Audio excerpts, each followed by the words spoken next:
The last year saw a seriously busy transfer period with lots of top clubs going all out to secure deals for creme de la creme in the game. We all know, though, that not all transfers turn out to be as expected, and this time, we strangely have loads of flops across Europe. There are quite a number of players who we expected to do great, but have ended up disappointing. Badly. We take a look. Raphinha, Leeds to Barcelona for €58 million. Raphinha was one of the most sought-after players last summer, with Chelsea and Arsenal in hot pursuit. The Blues actually went as far as discussing terms with the winger before he plumped for the Catalan club. But the more he has played for the Spanish Giants, the more it seems the two London clubs dodged a €58 million bullet. Raphinha has played 44 games for Barca, scoring 10 and assisting a further 11 in all competitions. Not so bad, right? Well, maybe not. Heavy expectation greeted his arrival, and that would explain why. There's already a feeling that he would be allowed to leave the club if the situation does not change. PierreEmerick Aubameyang.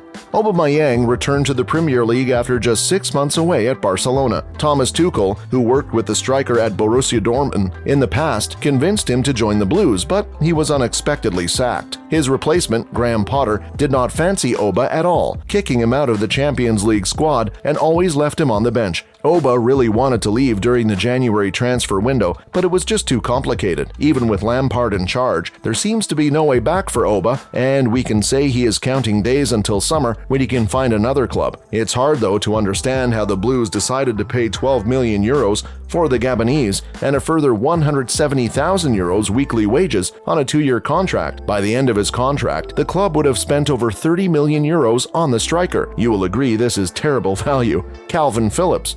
Phillips was another key departure from Leeds United last summer. Having broken into the England squad, Pep Guardiola saw a gem and snapped him up. But his case is now peculiar. He has seen little action, playing less than 100 Premier League minutes all season.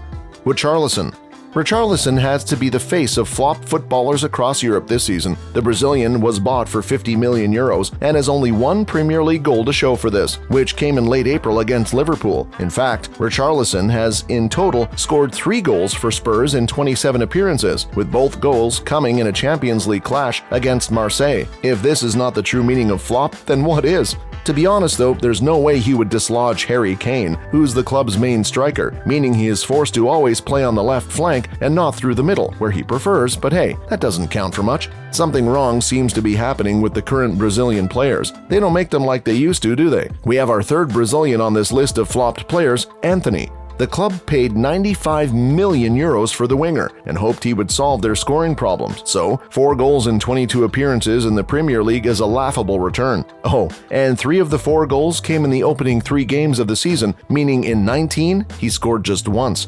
Romelu Lukaku. Ever since Lukaku returned to Chelsea from Inter, he has never been the same. He was perhaps the biggest flop of last season, returning just 8 goals from 26 Premier League matches. His return to Inter on loan was meant to help him, but that doesn't seem to be the case. 9 goals and 5 assists in 28 matches in all competitions is a bad return for a striker who toured Europe prior to the Premier League return. Already, Inter Milan have indicated that they have no plans of extending his loan deal beyond the summer, meaning Chelsea will have their man at the start of next season, as if the Blues don't have enough on their hands already. Mark Cucurella, for example. The left-back's first few games in the blue shirt gave Chelsea fans hope that it was a good move despite having Ben Chilwell in the team, who would play equally good as well. His first few games were decent, but it started going downhill. He became bad in attacking and defending as well. Many will remember the goal Chelsea conceded against Arsenal in the London derby, where Cucurella stood still as the Gunners scored the only goal of the match.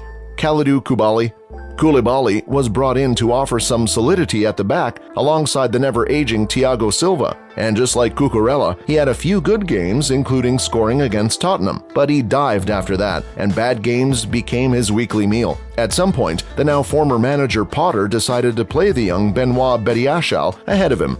Paul Pogba.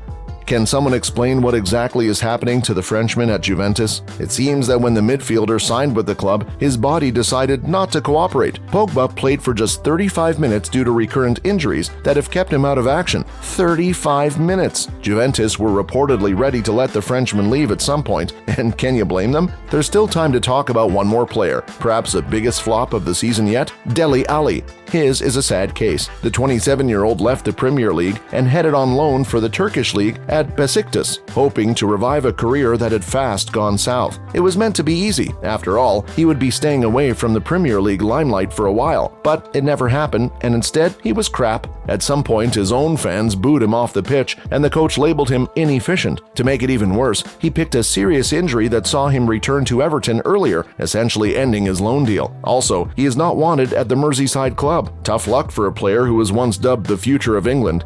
Let us know in the comments which players you think have flopped even harder.